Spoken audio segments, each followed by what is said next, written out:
The rules of starting a business. Come up with an idea. It must be unique. No one must have ever done it before. Then write a business plan. Get as much details as you can, work out how much money you're going to borrow, work out the overall size of the market and then what percentage you are going to capture. Then go for a loan. Find debt. Borrow money. Next, spend it all on inventory, marketing, building the business, getting ready, and putting it out there. Now you've gone heavily into debt, spent months researching it, launched it, and built the entire project, service, or product. Now, and only now, are you ready to talk to a customer and try and sell it.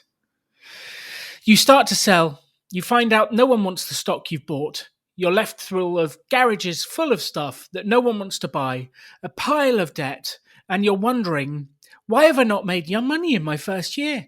Why have I not launched? But then you hear the advice ringing in your ears. Businesses don't make money until year 2. So you push on, hoping that one day you'll make money. This is the way we're taught to start businesses. One day, I hope to smash the belief that it takes money to make money. Hello. Before we get to the episode, I wanted to give a quick disclaimer. First, my name is Doug Cunnington. I am the producer of the Rebel Entrepreneur Show, and I have my own podcast over at the Mile High Fi Network. And this particular episode, this is the disclaimer portion, we had some audio issues. There's audio issues for about 10 minutes or so, and then it cleans up a little bit. And then there's a few audio issues again on the tail end at the very end of the interview. So we're sorry about that. We have a great episode here, so we didn't want to leave it on the cutting room floor. But if you do find the audio intolerable, I understand, and you can skip ahead a little bit, and then the audio issues will go away. And then when they return again, you can, skip the episode, whatever works for you. I'm sorry about the audio issues, and, we did our best, but we didn't want to lose this episode. Without further ado, I'm going to send it over, and I do appreciate your patience and, just accepting that the audio quality isn't perfect this time around, and I know Alan feels the same. So thanks a lot, and have a great day out there. The extraordinary belongs to those that create it. Rebelling against business plans and debt, rebelling against what society expects of us to build cool businesses, make money, have fun, and do good. Let's create something extraordinary together. Welcome to the Rebel Entrepreneur.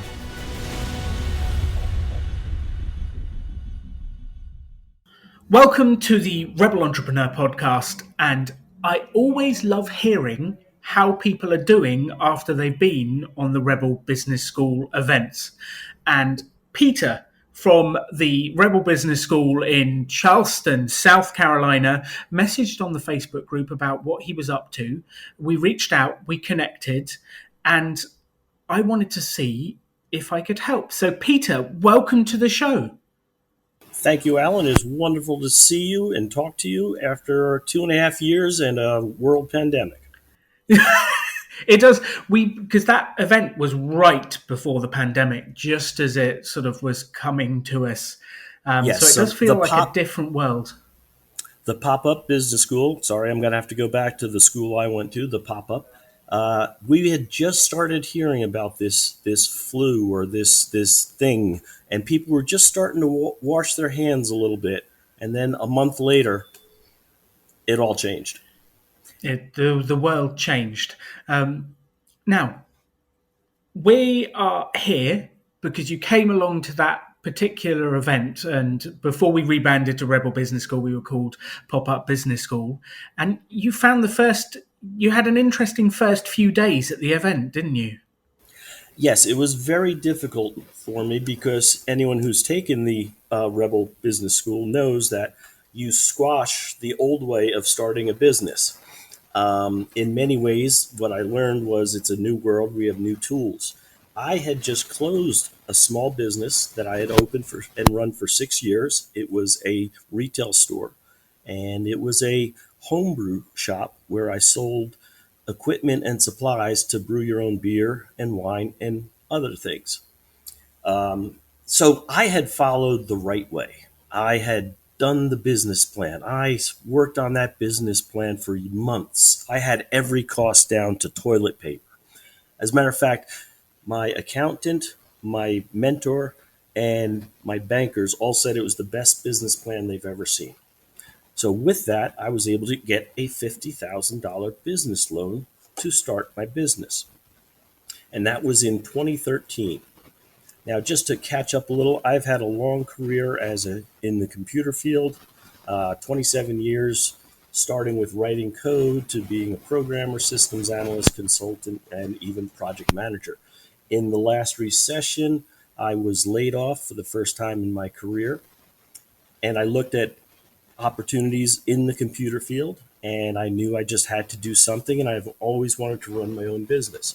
So this is in the 2012 timeframe. So again, I have been doing entrepreneurial stuff on the side, so I knew the right way to do it. I knew the mentors to reach out to, the business plan, worked through it all, got the space, signed that 3-year lease that we learned about in the Rebel Business School not to do. And I opened my business, and it was very successful. And it was it was my dream job. Everything about that. I worked 6 days a week, never not wanted to go home, never wanted to leave early, and never wanted to take a day off. I worked 6 days a week for 5.5 years. Absolutely loved it. I taught hundreds of people to make beer and wine. We had festivals at the shop. I started beekeeping because I met beekeepers, started beekeeping equipment. That was something, as home brewing is cyclical, and I knew that. So I was trying to bring in the beekeeping supplies to offset the general slowdown in the fourth year of business. So, and eventually the bottom line is the last year of business, we had 3 hurricane evacuations in 4 years. And when you're a hobby, you lose 2 weeks of business. Okay, so the governor tells everyone to leave. So my shop has no customers for 2 weeks. And that happened in my final year of business. And I was getting unrelenting competition from the internet with prices that I couldn't even get, wholesale prices, and overnight shipping. So, if you're driving home and you're planning to go to the homebrew shop and traffic's bad, it's raining, you're just going to order on Amazon. It'll be there the next day. So my wife and I looked at the numbers. The sales were down 39% year to year. And we saw that it was just nothing that we had done wrong or were doing wrong.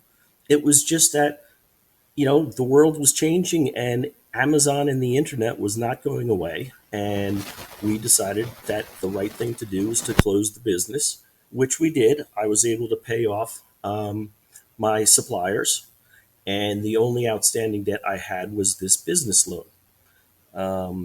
So my plan was to take a few weeks off. This was November of 19, and then I saw this business school as I was trying to get back into the working world. So this was the perfect segue for me, was this, and I knew nothing about it. Figured it was a scam. Still a little curious, but we're a little bit dodgy like that. It's like free business school. Everyone thinks free we're business school. Yes. In a mall that was half closed, but it was a wonderful location, and it was a wonderful time. And we walked out of there, and I had a business idea that we worked through using the business tools that we were taught. And we all walked out of that place just with the world in our hands, because that was such a great, energetic.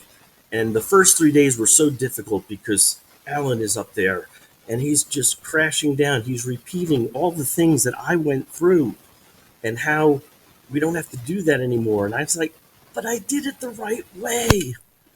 I did everything I was supposed to. And even though I came away from the Rebel Business School with an idea in mind, the world shut down. So we walked out of there, world in our hands. A month later, everything changed. So that really put a damper on my entrepreneurial idea. And as the world opened up, I just had bills to pay and I just had to get a job. I needed a salary, a regular salary. I've been depending on my beautiful wife of 31 years on her way too exorbitant teacher salary, public school teacher salary, which we have learned to adjust since I was laid off. So essentially, we've been living on her salary for near 10 years. So I had to start earning and keeping up with the bills, which we have been doing. My biggest mistake in all of this was I signed the papers, I take responsibility, but I never realized that the business loan I took out and set up on auto pay for the 6 years I was in business was an interest-only loan. After 5.5 years, 6 years, when I closed the business, I did not realize I had not made a dent. So when times were good, I could have been lowering this debt. It was my mistake. I did not know it. I just thought it was just, the first few years of a loan, you barely make headway anyway. So when I closed the shop, the local bank put me in their asset management plan, whatever that is called, and refinanced my loan for 2 years at 4%. Now, I thought for sure, and I wish I had recorded it, the person said, if you pay on time for those 2 years, at the end of it, we won't hold you to it, which I thought meant they would absolve me of the remaining debt. So now it is May. The loan is due in June 24th. That's when I put out a call for help on the Facebook group for the Rebel Business School folks. And Alan was so generous to say, how can I help? So here I am. So the bank is more than happy to refinance me, but as we know, I had a 4% loan. I worked this loan down over the past 2 years from $48,000 to $42,000. So I expect a balloon loan repayment figure of approximately $42,000 on June 24th. Now, the bank is happy to refinance that, but as we know, interest rates are up. And I spoke to the person in charge of the refinance at this bank, and he said he's looking at a 7-year term, and he's trying to get rates where I could afford the payment, which I had been making at $411.35 a month for 2 years. And that was a very painful thing to drop off at the bank every month, knowing that the store has been closed for 2 years. I cannot imagine living with this for another 7 years. That would be almost 10 years since the business closed. I'd still be paying this debt. I didn't qualify for any of the pandemic because I closed before the pandemic, so I didn't qualify for any of those relief programs or government's offerings and things like that. If I had waited 2 months or so to close the shop, I might have had access to all of those programs. So that's where I am today, and I am trying to find out 2 things with you today, Alan. One is, how do I best manage this loan? Because it's not going away, okay, going forward. And what sort of advisor, legal, financial, or otherwise, can I enlist to help me through this and make sure that I don't make similar mistakes going forward? There's some great questions there. And Peter, wow, thank you for sharing your story, because I think everyone listening to this, this will help everyone listening to this, Well, because there's some real pieces here to learn from. And that makes me glad. It really does. I mean, I feel like I did the right thing, so I don't rue on it. I don't regret it. It's an annoyance and a financial burden, but I loved every minute I had that shop. It's beautiful, too. You can still see it on Google Photos. It is yeast, everything homebrew. Awesome. And it sounds like you helped a huge amount of people. You had fun doing the business. It was wonderful. financially set it up in a way that it was difficult to get through. And I think one thing I would love to say to the audience, having listened to your story, is about the interest only loan and the paperwork. And I don't know about you, Peter, but when I see a legal document come through that's like 15 pages long in legalese, how much energy do you have to read that? Exactly. And and even this, Alan, I have spent many, many hours poring over legal documents as a project manager in the term of contracts and in terms of proposals for millions of dollars worth of business. So I felt like I was pretty darn confident in signing these documents. It's really challenging, isn't it? Because as soon as those documents come in and I look at them, I don't want to read them. I don't want to go through them, but I have to force myself to sit down with a highlighter, making notes, going through line by line with every detail, and then asking, going, I don't understand this. What does this mean? And it's not easy to do. So I can see why people don't do it. And I've had this thing with the team at Rebel. You've got to focus on every line when it's a contract because they will hold you to it. Correct. And you're also in that euphoria state of I'm opening my business. I had planned on this business for a year. I brewed every sort of beverage I could find a recipe for. Wines and beers and peach wines and fruit wines. So I knew going into this, even the fancy kombuchas that are all popular now, back when I was opening the shop, they weren't, but I knew I had to know something about all of this. So I had worked hard to prepare this. I got the loan. I was on cloud nine, Alan. I was on the path to live my dream, and I did for 6 years. And you did, but then we got a nasty surprise at the end of it with the interest only loan that we didn't actually realize. And that's a real challenge. I think for everyone listening to this, this is why it's so important to do your business finances. And I don't even know if Peter was or not. This is just a general message for everyone.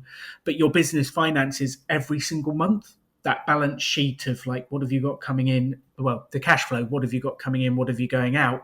And then the balance sheet of like, have I paid off any of my debt? Is it going anywhere? Because these debts can creep up on you and they can grow. And actually, that was one of the things that killed my parents' business was the same thing, Peter. They took a huge loan to extend a public house they had, and they didn't win as much business as they thought they would. And then that loan just started mounting interest. They couldn't keep up with payments, and it was killing them. It killed their business. And they went from a profitable little business to having a massive debt that they could never pay off. I remember that story well when you told it at the Rebel Finance School. Yes, debt has played a little bit of a history in my past. Unfortunately, it still plays a history in lots of people's pasts, and that's the whole purpose of the podcast and the business school is to help people avoid this. There are ways to do it without debt. Right, and the one thing I would add to your statement about reading the fine print in every line, the other thing is understanding exactly what they're holding you to in terms of a lien on your house. What can they come after now? I mean, if I walk away from this, am I risking my house? What do I have as collateral for this loan right now? And I do know what that is and how it's phrased, and I would need a lawyer to understand what it means if I say default on the loan. So I say, I'm not going to pay it. Am I going to lose my house? Are they going to come after all my possessions, my salary? Can they do that? I don't know. So you don't know the answer to that question right now? That is correct. Okay. So that's definitely something to work on. But before we just draw a line, because I think one of the most important things with this is to go, okay, we are where we are. Let's find our way forwards. I just wanted to make sure we got the learnings for us and for everyone listening.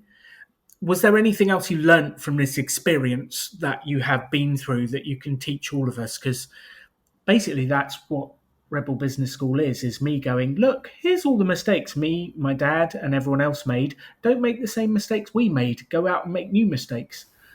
So, Well, I what thought can we learn? well the other thing is I thought I had a handle on my finances, but obviously I did not. I was looking at my inventory, my sales, and the immediate things. But as you said, I never had a net worth of the business where I would have found out that my net worth of the business was not changing because I did not have that debt. That debt wasn't on my accounting system.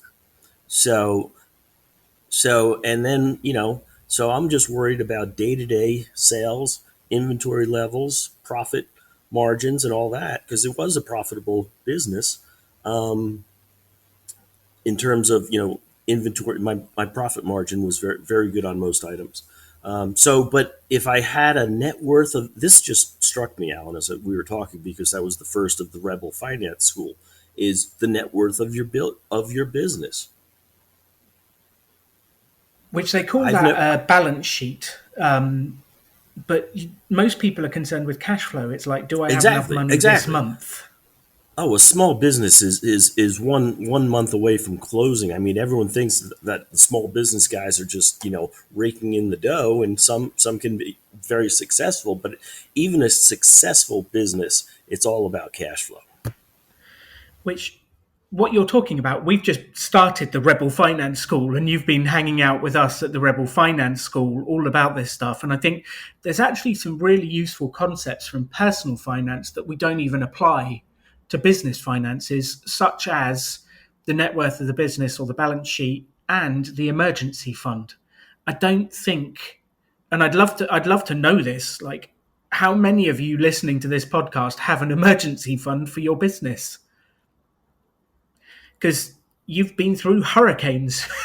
And that would go down on my emergency list, Peter, is I've gone through a hurricane. I've been asked to evacuate the place, and I can't do it. And that is an emergency, and you need cash because business can dry up at any stage. Right. And understanding your insurance, because I had insurance, Alan, it covered my hurricanes. And I called up my insurance company the first time we had a hurricane, and the governor said everyone had to evacuate for 2 weeks. And I said to the insurance company, yeah, I've been out of business for 2 weeks. And they said, well, how long was the electricity out for? I said 24 hours. He said, well, we only covered for the 24 hours your business was not able to run because of the electricity. I said, but the governor sent all of my customers away. Didn't matter. So the only compensation I would get from a storm was loss of power or flooding. It makes me cringe because you buy insurance to protect you from these things, but the insurance, like, they have it tied up to try and avoid paying out at all costs, because if they pay out, they lose money. So they tie these things up, and that's so difficult. Did you have an emergency fund at that time? No. I don't think businesses think about it. I had an emergency fund when COVID hit for Rebel Business School because I don't like risk like that. I hate it. So I had enough money sat in the account that if we didn't sell anything, we were okay for a year without firing any staff or changing any expenditure. And I always wanted to have that money. And I've done the same thing always in my personal life, because I know that's what killed my dad's first business. Was overnight a recession came. People stopped buying sportswear for his business. He stopped getting money in, but he had huge expenses and nothing to cover it. And within a month, 2 months, he was in trouble. It just didn't have the cash flow to cover it. Exactly. And I think there's a lot of small business owners listening today who are just writing down start emergency fund. Start emergency fund. Because you still have to pay the electricity, you still have to pay for your water, and you still have to pay that rent. Peter, I think I just want to say thank you. You are incredible for sharing this, because these are lessons I've been wanting to share on a podcast for a long time, but you need the examples to bring it to life, to get people to listen and actually do it and take action. So Well, thank you. Alan, well, thank you, but I'm not sure, Alan. I'm really happy about being the example for others in this way. No, I know. And I'm the guy. Do everything I don't say. I say, do the opposite of what I say. No. You're right. Because again, I have no hard feelings about the decisions we made going into it. I did make some mistakes and I am responsible for them. But yes, as the first 3 days of that Rebels Business School told me over and over again, you don't have to do it this way. But, you only had been in your first year of this, maybe second year of the Rebel Business School? yeah, it had only just come to America at that stage. It was like one of the first major courses we'd done in America. And I hadn't launched a podcast. I hadn't done anything else. Like this kind of message about debt-free startup wasn't as prevalent as it is now. So we're only just getting out there. So there's still lessons to learn. There are still people doing exactly what I have done. And they don't know that there's options out there. Alan and his great team is offering them a different way.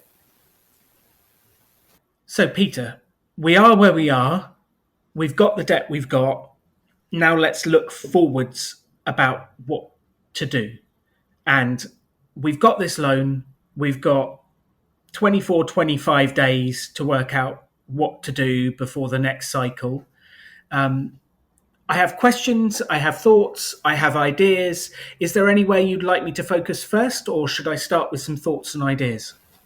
Well, I think this is the perfect segue to what you have said, and I don't know if you coined the phrase, but to all the folks listening right now, is Alan has said very often, and this is the moment that I need to say it, and it's forgive your old self. Forgive past you. Absolutely. Yes. We have to forgive and then go, okay, let's deal with this. Because past you did the best you could. Past me did the best I could.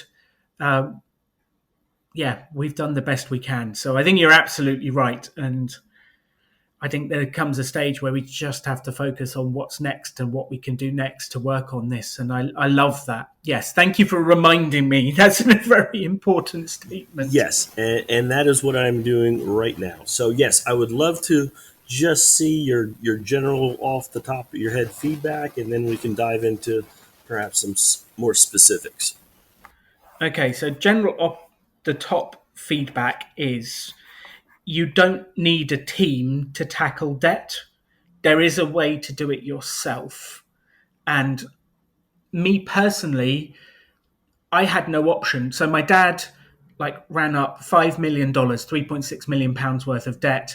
And then he legged it with another woman and disappeared to leave me and my mum to deal with it, because the only thing it was tied against was the family home. And we didn't have money for lawyers, accountants, solicitors. We had to deal with it ourselves. And at that time, I got super geeky, and I had two strategies, Peter. Number one was I'm going to read the law myself and just work this out. I'm going to write it down. I'm going to look up definitions. I'm going to work through it. And number two, when I've done that, I'm going to go to the solicitors that offer a free half an hour or a free hour consultation to start with. Because lots of the lawyers and solicitors and different people offer a free half an hour to chat through your problems to start with. Yes. Yep. I went to about 12 of them. I asked them all the same questions. And what do you think about this? And what do you think about this? And one person would go, oh, it's this point of law or this angle. And I'd go, oh, that's interesting. Which piece of law is that? And I'd make notes, and then I'd go home and look it up, research, and then go to the next one. And I got super geeky about learning all of those pieces, which I'm glad I did, because it's actually protected me in the future from all sorts of different stuff. So I think there's a whole level of understanding we can get to ourselves, and using some of the free half an hours to really dig into what is this loan? What are the terms and conditions? What is the collateral against it? Can they come for your house? What did you sign at the start? I mean, the document that my dad forced my mum to sign was a guarantee that said, I will stand surety for all debts, future, past, and present, of my husband. And yeah, that's a hideous document. I don't think it's even legal anymore. They've changed the laws on that stuff to protect wives from that kind of things. That's a very, to protect partners from that kind of things. At that stage, it was very much like the man going out. Things have changed now. So I think we really need to understand what this loan is tied against. Do you have the original paperwork? I do not have it at hand, and I really did not receive a very good copy of. It was like 2 pages that I just signed. I mean, it was done at the branch. They faxed the documents over, and I just had to show up and sign. So yes, I need to get those. That's first task is let's contact the bank and say, I need the original documents. I need to go through this and see what I actually signed, because we're coming up to this renewal period. And then we need to find the details, because if all we got was 2 pages and it doesn't actually say very much, then there's all sorts of things we can do, because if they haven't done the loan properly, if they haven't informed you properly, there is a piece of legislation in the UK, which I would have to look up, exists in the US. Like, you're meant to get, when signing a certain size loan and certain details, you're meant to get legal advice as to what is actually in there. And I don't know whether you signed that you didn't want that, whether they gave it to you. Like, it'll be really interesting. There's so much we don't know without that original document. Does that make sense to you? Yes, it does, and I have contacted the bank. I just don't have it with me at the moment. I think step 1, let's get the original document. And then step 2 is then we go through that and work out how we're going to negotiate with them. Because I don't think people really realize this, but you can negotiate with a bank.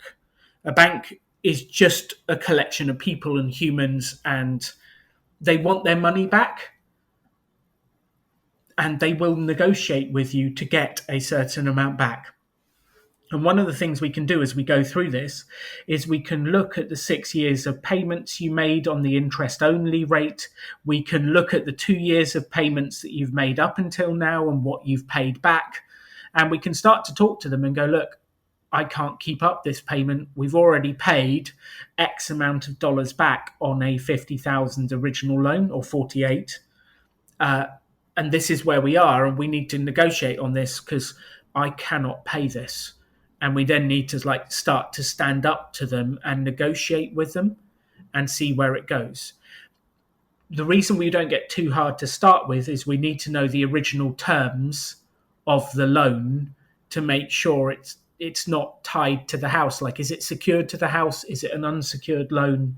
Then we can start to figure out what actually to do with it. Right, and I have some of those questions I did get answered from, but not the original documents. They were via email. And yes, I will not try and recreate that in my mind right now. I'll just write it down as things to do. Understand things to do. Loan docs. Yep. Let's get the original loan docs. Then we can start to negotiate. We've kind of got options from there. The people to negotiate with are the bank that gave you the loan, because they are the ones that gave you the money. They are the ones to negotiate with. If we refinance away from them right now, we're starting with a new loan company. We're starting with a new place, and we're basically taking on a new loan when we refinance it in that way. If it's still with the original bank, it's kind of all part of that original deal, even though you did the refinancing for 2 years. Like it's still part of that whole original thing that we need to deal with. So I think we need to tackle this as quickly as possible before we decide what to do at the end of June, because we have 24 days to work out what to do with it. We can also say to the bank, like, I am not ready to do this. You need to provide me with the original document. I need to get advice, and then we need to talk to you about it. We can tell them, like, we're going to pause repayments and you need to be nice to us. Otherwise, we're going to end up defaulting on this and you will never get anything back. And banks would rather have you pay something back than get nothing. Does that kind of make any sense? Oh yes, it does, and that is why I'm here with you, Alan, because just finding a plan to work through always helps. And that's exactly it, is we just need to get a plan to work through it and work Do out where we are. Yes, and I would love to know how much I've paid the bank over all of these years. And that's definitely part of it. Yes, We need to and work out I how much. I did try to do some of these things when I renegotiated. The person I was dealing with was a horrendous person. As a matter of fact, I remember that when I first heard from this asset management person, I sent a message to my banker saying, "This is the most unprofessional person I have ever met in my life." And in the 2 years I dealt with her, she had not changed my mind one bit. Because I did try and negotiate a lower or a single payoff and wouldn't even hear of it. But anyway, moving on. Oh, one question, Alan. Do I need to go get all of the original documents from the initial loan, the refinance, or should we just deal with the refinance because that's what we're dealing with? So the refinance was with the same bank. I would say get both. Like, let's tell them, like, we need to understand exactly what this is and we need to go through it. And I'm not really sure, so I need the documents before we go any further. On the asset management side, that's the bank's fancy way of calling someone that they send in to try and recover money they don't think they'll get back. And banks love to dress things up in fancy terms rather than calling it debt recovery. They call it asset management. And they would tend to pick very hard people without emotions or feelings, because I guarantee they get endless sob stories each week, some of them real and some of them fake, that they have to deal with. And after a period, I think even the best of us would become hardened. It's difficult because I wouldn't be good at that job, Peter, because you'd send me in and I'd go, "Oh, look, times are tough. Never mind. Don't worry. You don't have to pay it back." And I'd probably let everyone off. I would be rubbish at that job. So I kind of respect them in a way. But also it's not good because, like, it makes it very difficult for those of you who are actually trying to do the right thing and pay it off. They treat everyone the same way, even if you've got good intentions. I would be rubbish in that job as well. I'd be too nice. I'd be far too nice. Yeah, if you're a banker listening to this, do not hire me to recover your money. Mind you, I can get grumpy sometimes. That's not fair. I can fight a fight if I think it's the right one. Okay. So the paperwork, we need to go through that. Do you have, like, a person that is dealing with it now? Yes, I do. And it is a Okay. different person from who I dealt with, because I did tell them I never wanted to speak to that person again. So I do have someone. As a matter of fact, he just left me a voicemail. I reached out to my bank last week about this loan because the communication has been horrible, like I said, from the asset management group. And I reached out to my banker last week and said, "Yeah, I haven't heard anything about this. When is this? What's next?" And so they did put in motion. So I do have a contact. I've talked with him. He was the one who I mentioned was looking at perhaps a 7-year refinance term. He did not have rates because he felt that the rates were subject to change in our favor. So He gave me a call this morning, and I have to follow up with him. Okay. So I think let's follow up with him, find out what the rates are, and then say, like, we need to do some actually understanding what the initial loan is, where we are, and I'm not ready to do this until we've properly understood all this. You can work with me, or I can do it separately, but this is getting to the stage where I don't think I can keep paying this back, and see how they react to that. Because if they believe you're just going to keep paying it back, then they have no incentive to negotiate with you. Like, there's no reason. It's like, well, he's just going to keep paying it back because he doesn't want to lose his home. Never mind, we'll just stick him on a higher interest rate and leave him to it. And they'll subjugate you to that debt for a long, long time. So part of this is they have to believe that you're not going to pay it back. You're struggling. This isn't right. And they have to actually believe that. Otherwise, there's no incentive to negotiate. So what I will do is I will include, it's interesting, the branch manager of my local branch was the banker, not the branch manager, who got me the original loan. So now he's the branch manager of that branch. But again, so I've got him, who I will address along with the asset management employee in one email. And what I'm going to do is, which I like your verbiage, was not ready to sign anything or go forward until I fully understand the loan terms. And I would need the original documents going back to 2013, as well as the refinance, and a record of how much I have paid against interest and principal for each of those time frames. That would be fantastic. That would be excellent. And then I think there's one other piece here, which is us to do research. And it's been a long time since I fought the bank for my mum. And I got super into it. So we'd need to do the research. But there's a bit of, you're telling me you didn't know this was an interest-only loan. That is a huge failing from the bank. And we need to find out whether they actually told you that, how it was sold to you, because there is an angle here that we can go to them and say, you have missold me this debt.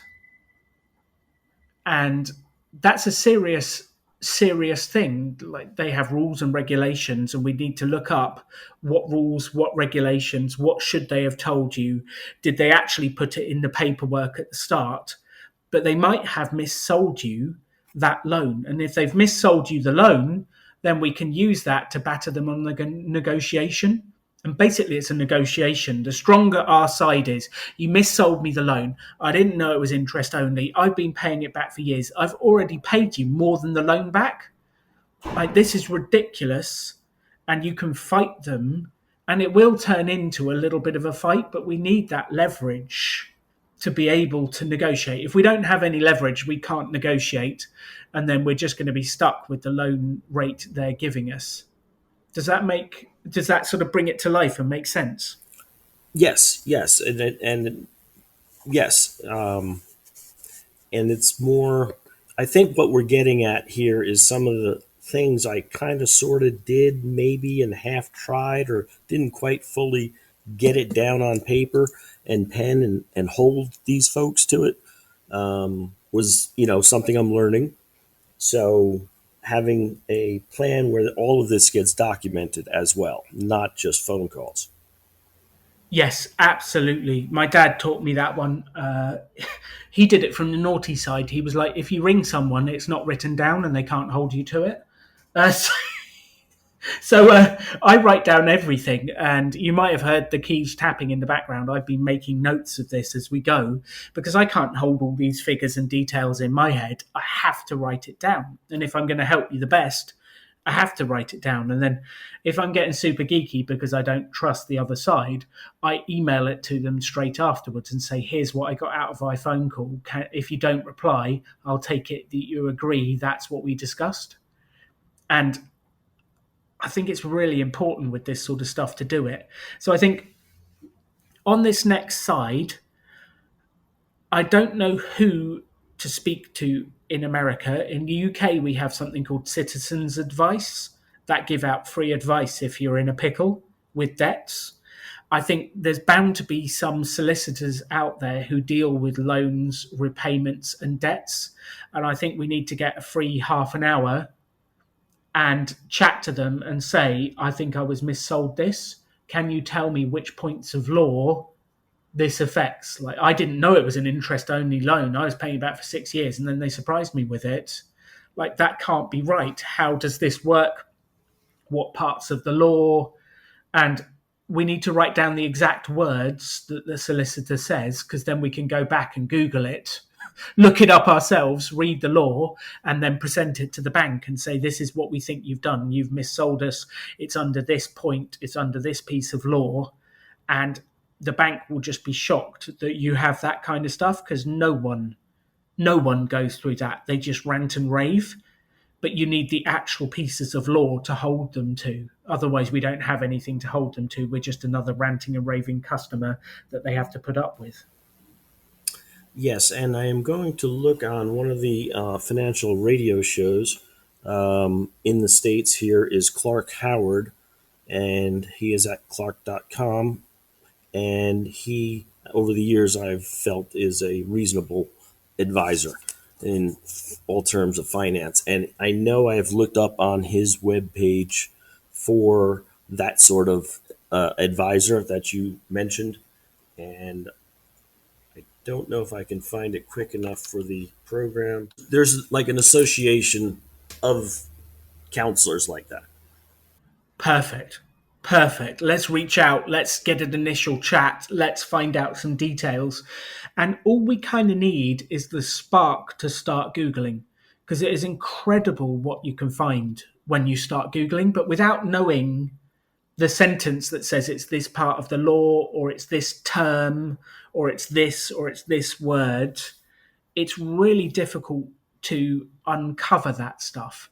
And once you've found the right term, it's amazing what you can find out, what you can pull together. And we just need a structured argument to go back to the bank and say, here's our structured argument of why we think you should negotiate with us to a lower rate, to not paying back as much, to whatever it is we're going to negotiate towards. And we'll go back to them. And in any negotiation, it's important to start further than you want to go. Because let's say it's a 48 grand loan and we actually think, like, after we've looked at all the repayments we've made so far, it would be fair to repay them, like, I don't know, I'm making up the numbers, but be fair to repay them 10 grand more. And then we look at that and we would have to go in and negotiate going, actually, I don't think we owe you anything because you missold it. And that gives them room to then come back and go, okay, well, like, pay us back 10 grand and we'll forget it. But if we go in at the figure we want, they're going to come back with a figure that's higher. So with any negotiation, we need to start with a stronger position than we actually want to get to, that allows us room to negotiate to the point we want to get to. And that was absolutely my position with the bank, was you shouldn't have any of my mum's house. I don't agree with any of this thing. And we had to fight for a long time about it, but we got there. And I actually think your case is a lot simpler, and we can do something with it. And there is a chance, Peter, that we do all this research and we actually find out they didn't missell it to you. We just didn't pick up on the details. We didn't know what we were doing. We didn't sign it. There is a chance we discover that, but at least we know for certain. Right. Yes. And I am not looking for handouts or anything. You know, I signed the papers. I understand I made the mistakes. I just want to be able to deal with this in a way that, you know, does not leave me, as you were, financially crippled. And I certainly don't have as much debt. But on the other hand, as we spoke earlier, getting back to a salary, a paying job, as much as the world is looking for workers, There's a little bit of gray in the hair, a little bit of gray in the beard. I was so upset when I was looking for a new line of work of how much unsaid age discrimination there was out there, especially because I ran my own business. They expect that I want a CEO salary, that I am overqualified for any position. I said to one, I was actually looking at a hydroponics, which is very popular here now, a hydroponics company, which would be great with my geeky computer background because it's all computer controlled. And they said, "You're overqualified." I said, "How? I've never worked in a hydroponic factory before." Yes. I just So, want to get a job and I want to do a good job. Just yes, why are you stopping me? Yeah. exactly. And they expect that I want plenty of money, which was not the case. And so anyway, but I have found myself a very good job. It is outdoors. It is working on the docks here on the beautiful Charleston Harbor. It is with the city, and it has excellent benefits, but a low pay. I still have some of those rebel ideas running around, but I don't have as much time to focus on them, but smaller projects. Still looking for all of those ways to, bring in some extra money. And I think it sounds like you've been on an incredible journey. And one of the most important things we can do is tie a bow in this situation, because the worst thing we can do is be left in limbo land. And I don't know if that, yeah, limbo land, that sort of midway point of like the debt is there. I don't quite know if they can come after my house. I don't quite have a plan to pay it off. So I think if we can get you out of limbo land with this, get you a plan, put to bed whether we can negotiate or not, and then like let's have a plan and make forwards. I think then we can just relax, work through the plan and make progress, and that's where we need to get to. It's very true because the uncertainty is what keeps me up at night. Not so much that I owe this money; it's what's going to happen. How is it going to happen? How will it affect the family? It's the uncertainties that twist me, not the money. So let's deal with those uncertainties. We're going to logically work our way through it, get the documents, study the terms, understand it. And in the process of understanding it, we will remove the uncertainty and we'll come up with a plan of what to do next. And I'm grateful that you reached out. How do you feel about our plan at the moment with the next actions of getting the paperwork from the bank, working out the interest we've paid them and what we've paid them back over the years, and then going to the solicitors about where you improperly sold the loan? How do you feel about that plan? I feel like it is the best approach. I just couldn't get it down in a organized way, but I kind of sort of knew I needed this to do this. I'm happy with it, and again, just having a plan sometimes can be half the battle. It really can. It really can. And you just need someone to talk it through with sometimes and go, okay, let's just come up with a logical plan. And that's one of my strengths, is going, okay, this is the situation. Here's the step by steps. Let's do that. That's one of the strengths I've developed over the years. So I'm just glad you gave me the opportunity to help. Well, I appreciate your reaching out to me immediately, folks. Those listening at home, I mean, there was not much more than a few minutes before Alan reached out to me and I just asked, if anyone on the group, had any ideas. And within, I think, 12 hours, we had the schedule. So I want to just thank you personally for your time and your generosity of sharing your knowledge and willingness to help. It's That's amazing. the mission. I don't want anyone to ever go through what I went through. Yes. I wish I Yes. could help everyone out there, Peter. I Yes. really do. So before I wrap up, closing Yes. thoughts for the audience. What would you like to share with the people listening? You've got sort of 11,000 people a week listening to the podcast. What would you like to say to them? I would like to say that understanding what you're signing, I would have to say now, looking back, I was overconfident. I did a lot of contracts. I did a lot of $1 million proposals. This was something different, and you know, I missed some very key things. And even if it's just someone, not a professional, but perhaps someone to go over, like Alan said, with a yellow marker and make sure you're understanding everything. The better way, though, of course, is the Rebel way, which is to avoid taking on this amount of debt in the first place. And Alan's got a lot of work left for him because there's still plenty of people out there applying for business loans today. I was That is the lesson, and it was very difficult, as I said, sitting in those first few days, knowing I had done everything right, but the world has changed, and there were newer ways to go about this sort of thing without the risk. Peter, thank you for the closing thoughts. Let's speak again in a week's time when you've pulled all this together. Absolutely. And let's chat. Excellent. All right. And I have one more thought. I may as well just give a shout out and a success story to one of our mutual friends from the Charleston Pop-Up Business School, Brittany. She's fabulous. She is fabulous. She was the one I went to work for. I enlisted and paid her for her services of building a resume and throughout my job search. And she was fantastic. Every resume that I sent out got a response.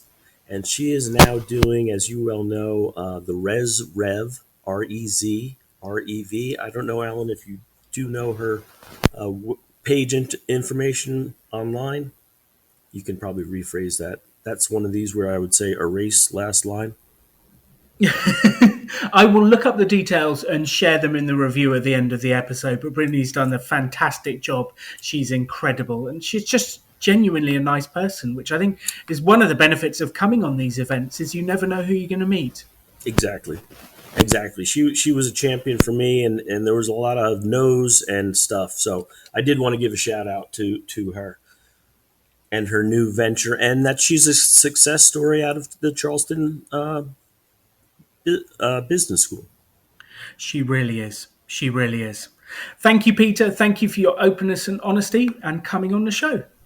Thank you, Alan, and I look forward to speaking to you very soon. The participant from Charleston that Peter was talking about is Brittany Petit, and she runs Rev. She's got an incredible business. She's out there helping people and launching her software, and you can find her at the REZREV.com, and you can have a look at that. But I wanted to do this outro for you. Some of the things Peter said are so important.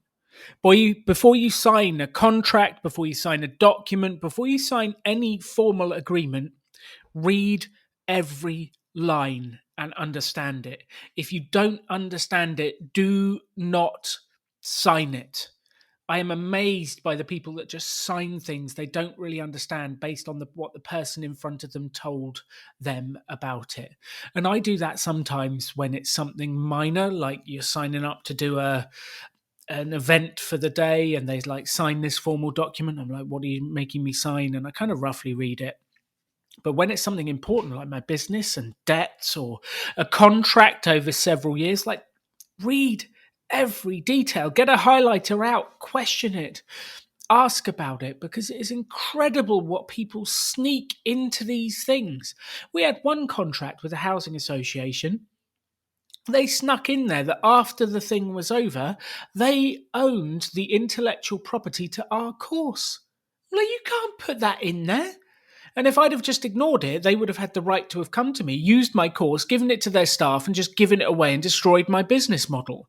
Like, I'm shocked at what people put in these things. So please, read everything. The next is the debt warning. I'm sure you've heard me talk about this before. You've heard me talk about the petition I'm working on in the UK to ban advertising of high interest rate debt. But this belief that it takes money to make money and debt. And if you take on debt, you're going to have to pay it back, or you're going to have a decade-long fight in the banks and the courts to get anywhere with it. It is not pretty when it goes wrong. Just don't do it. Just avoid borrowing debt. Avoid taking on money. It's not worth it. It really isn't. And I know the property people listening to this will be going, there's good debt and there's bad debt. If you're buying a buy-to-let property and taking a mortgage, fine. But do not over-leverage yourself. That's what kills people every time.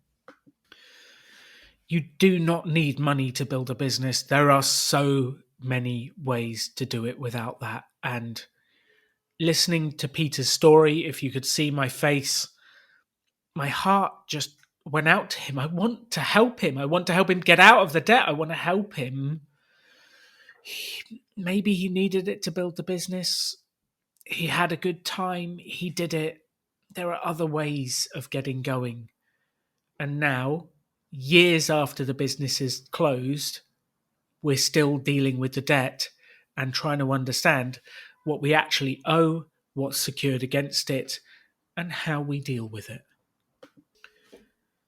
And the final thing I wanted to say to you is, if you know someone who's building a business the traditional way, if you know a traditional advisor, if you know someone that is thinking of writing a business plan, taking on a loan, building a business, anyone who's thinking of building a business, please share this episode.